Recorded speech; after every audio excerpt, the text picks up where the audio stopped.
Reír y reflexionar.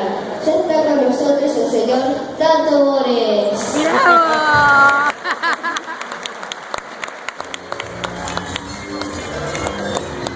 ¡Ay, me muero!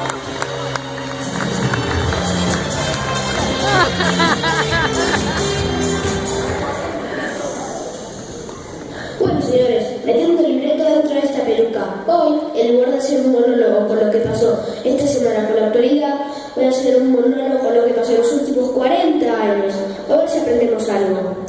Cuando yo por el 1960 puse la cara por primera vez delante de todos ustedes, no existía la televisión color, no existía Messi, no existía el celular, no existía el control remoto, pero sí existían todos ustedes. Y tuvimos que pasar muchos inviernos, ¿no?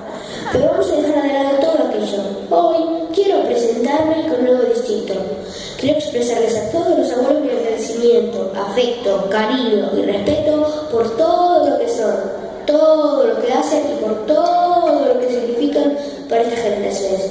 Por eso les digo a mis queridos chiquipíos, así que disfrutando de sus nietos. Me pongo